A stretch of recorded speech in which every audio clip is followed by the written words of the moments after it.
Merci d'avoir choisi Congo 26 Télévision pour vous informer et vous avez raison de le faire. Madame, Messieurs, voici les grands titres de cette édition.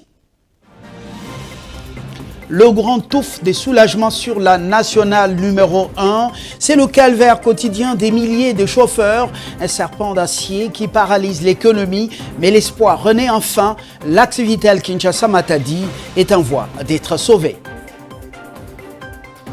Le coup de massue pour le football congolais alors que la fièvre du mondial 2026 s'empare de la planète. Une ombre tragique plane sur l'espoir roi. L'épidémie d'Ebola s'invitera-t-elle sur le terrain? C'est la question sur plusieurs lèvres. Le virus éloigne cruellement les léopards de leur public de Kinshasa. Une décision choc qui brise le cœur mais privilégie la vie tout de même. Et puis, on parle Ebola aussi à Rwampara, dans la province de l'Ituri. Une forte tension a régné ce jeudi à la mi-journée à l'hôpital général de référence. Une famille venait réclamer le corps de son membre décédé, une mort qui serait due à virus Ebola dans une zone identifiée comme l'un des principaux foyers de la maladie. Cependant, la famille éplorée n'a pas avalé les hésitations du personnel médical et elle a mis plutôt le feu à l'hôpital face au refus de l'équipe médicale de leur livrer le corps de la victime. Mais la situation a été maîtrisée et le calme revenu. Madame, Messieurs, tout de suite, le développement de tous ces titres et tant d'autres. La 4e réunion extraordinaire du Conseil des ministres a été présidée par le chef de l'État Félix Tshisekedi à Kinshasa mercredi 20 mai à la Cité de l'Union africaine. Au menu, la situation sécuritaire générale du pays, l'administration du territoire et l'examen du projet de loi des finances rectificatives de l'exercice 2026. Il a été porté à l'attention du Conseil de la régularisation de la situation administrative de près de 95 000 sous-officiers de la police nationale congolaise ayant bénéficié de promotion en grade après plus de 13 ans d'attente. Et cette mesure traduit la volonté de Félix Tshisekedi de renforcer le moral des policiers afin de leur permettre d'accomplir pleinement leur mission.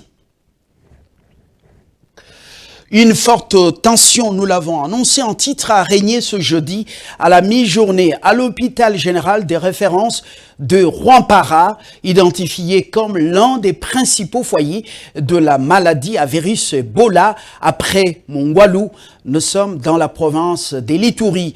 Un décès suspect à Ebola qui serait à la base de cette tension. Ebenezer Bwanga nous donne les détails dans son récit. Pourtant, au 20 mai, les bilans provisoires faisaient déjà état de 543 cas probables et 136 décès probables selon le ministère de la Santé. Un patient suspect en phase terminale s'est présenté ce matin à l'hôpital et est aussitôt décédé. Les membres de sa famille ont forcé de récupérer les corps pendant que le personnel médical n'a pas réussi à les en dissuader. Quelques autres patients suivis dans cette structure au moment des faits se sont soustraits. Pourtant 3 cas ont été confirmés et 3 autres déclarés suspects, selon des sources crédibles.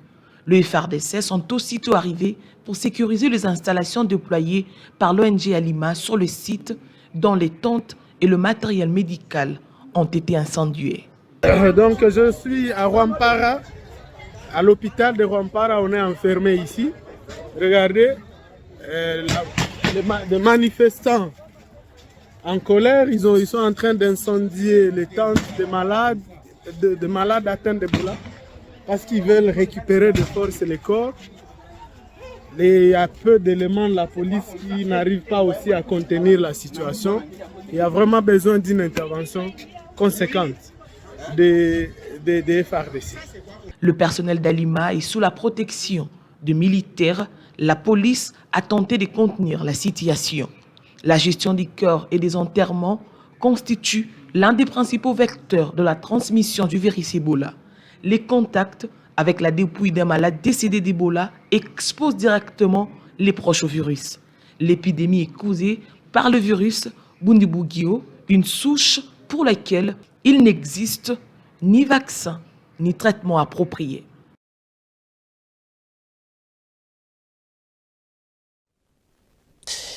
Le gouvernement, sous un autre chapitre justement, a décidé de mettre fin au calvaire des usagers de la route nationale numéro 1, axe stratégique de 360 km reliant les villes de Kinshasa et Matadi, devenu ces dernières semaines le théâtre des embouteillages monstres et de paralysie de trafic.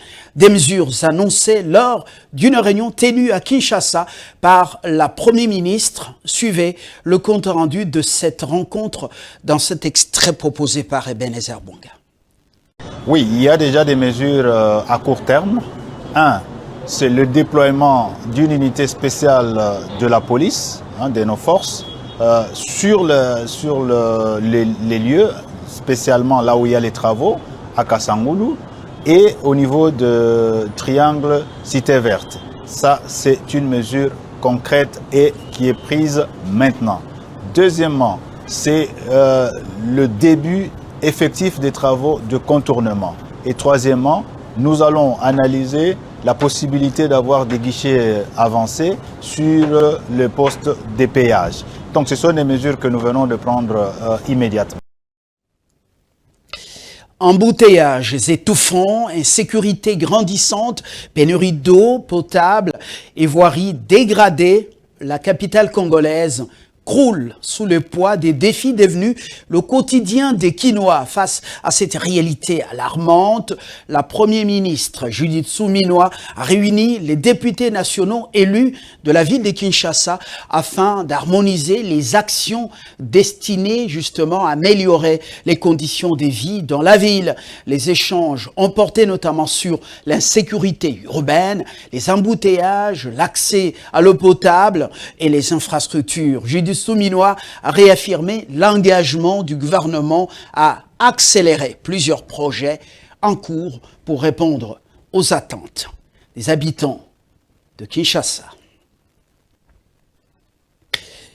Autre artère fluide, vitale et même principale pour la municipalité de Kinshasa, c'est le croisement des avenues Asosa et Kasavubu qui est aujourd'hui en état de délabrement très avancé. Entre nids de poules, béants, flaques d'eau stagnantes et chaussées complètement dégradées, le calvaire des riverains et même des usagers de cette artère ne fait que s'accentuer au fil des jours.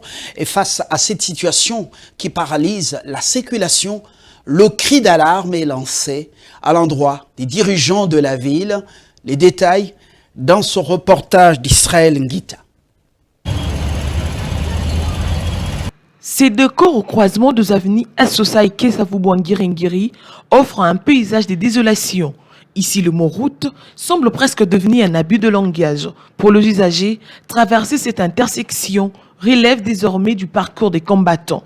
Le nid des poules, transformé en véritable cratère, dicte leur loi. Les conducteurs de taxi-bus et de mototaxis doivent rivaliser d'ingéniosité et de patience pour ne pas y laisser leurs amortisseurs, au pire, d'embourber leurs véhicules dans le large flaque d'eau boueuse qui stagne au moindre coup de pluie. Mais le calvaire ne s'arrête pas aux frontières de la chaussée. Pour les commerçants qui bordent l'avenue, la situation est devenue invivable.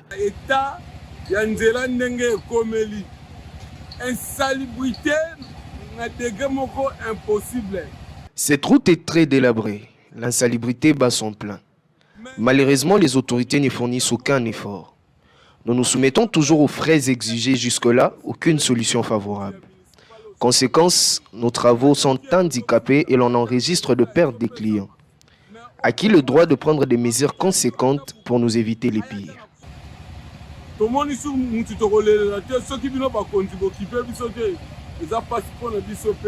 Face à ces nœuds routiers complètement délabrés, les silences des autorités en charge des infrastructures, tant au niveau national que provincial, pèsent déjà lourd. L'urgence d'une réhabilitation n'est plus à démontrer. Elle est devenue un cri de détresse.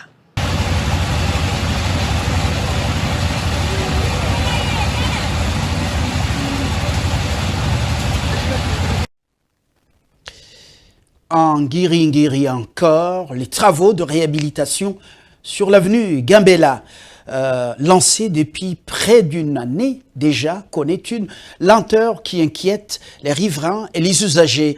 Conséquence de cette lenteur, quelques avenues bloquées et des embouteillages indescriptibles. Sephora Roby a fait le constat ce jeudi matin.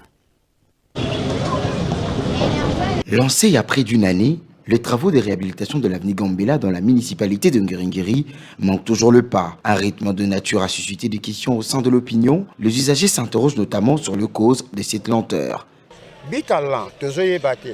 Départ, il y a financement ou bien comment.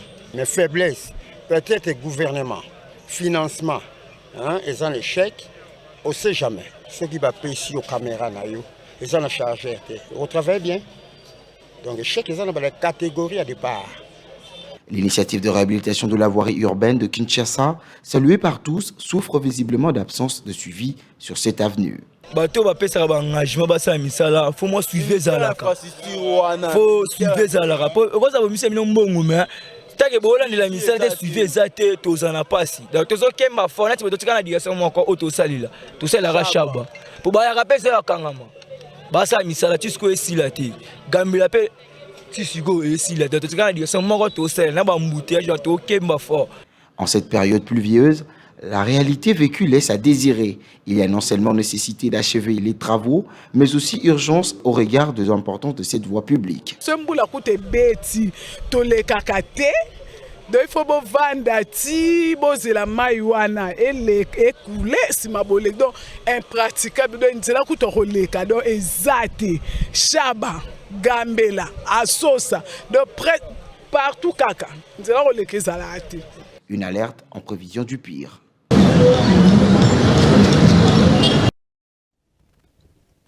Ils sont nombreux.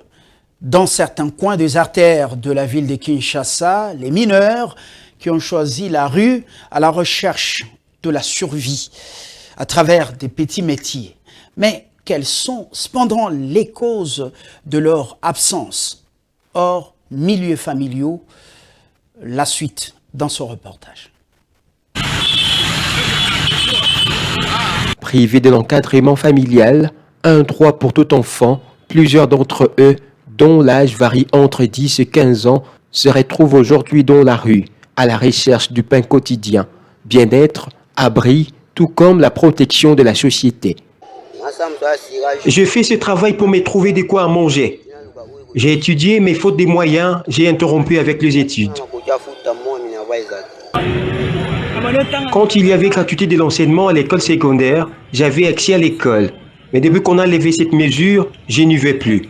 Ma mère, pauvre qu'elle est, n'a pas de moyens de me faire scolariser. Plusieurs autres causes qui poussent les enfants à rejoindre la rue exerçant le petit métier des vendeurs ambulants, tout article confondu, cireurs de chaussures et autres nettoyeurs des véhicules. C'est les mauvais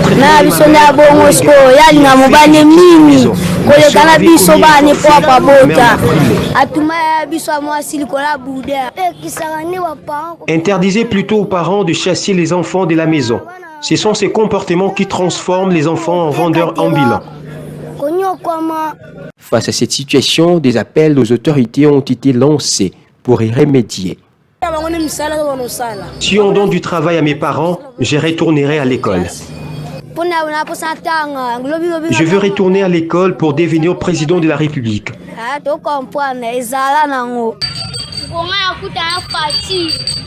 Quand je verrai le président Félix Tshisekedi, ma vie ne serait plus la même. Je retournerai à l'école et je ne serai plus dans la rue.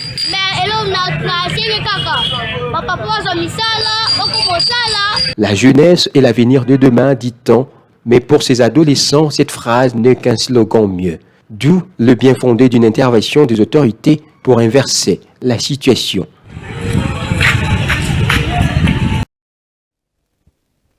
La situation des ressortissants africains ne fait que s'empirer en République sud-africaine alors qu'ils se rendaient dans des différents postes de police afin de demander protection.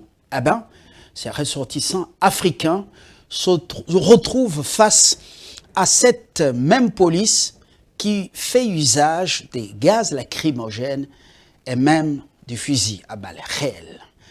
Les silences des autorités sud-africaines inquiètent toute la communauté internationale et surtout les Africains. Trésor Tambi.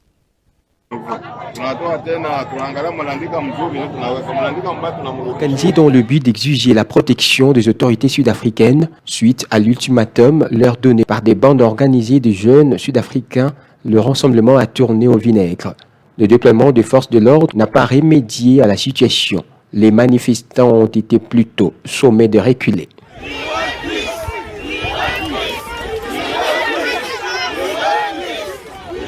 L'inaction des autorités sud-africaines inquiète plus d'une personne. Aucune déclaration officielle du président sud-africain Cyril Ramaphosa, alors que la situation prend l'ampleur sur des terres réputées hospitalières.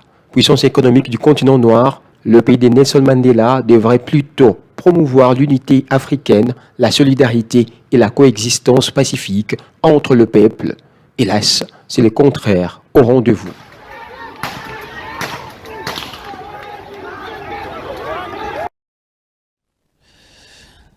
Nous sommes en sport, initialement attendu à Kinshasa pour lancer sa préparation de la Coupe du Monde 2026. Le rassemblement des léopards de la République démocratique du Congo se déroulera finalement en Belgique. En cause, l'épidémie d'Ebola qui bouleverse totalement le programme de la sélection congolaise.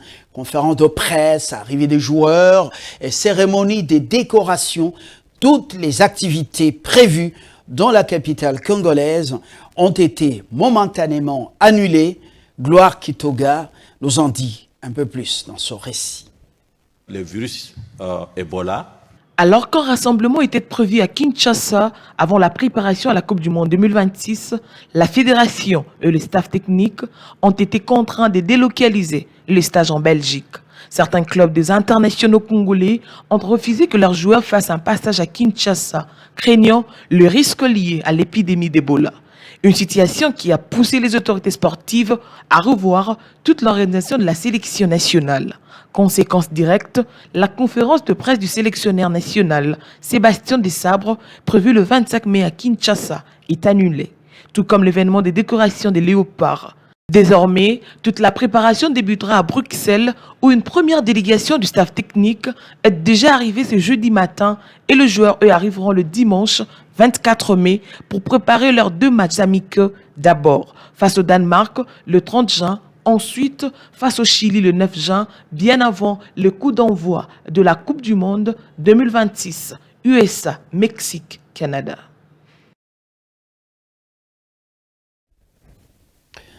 C'est complètement terminé pour cette édition du journal.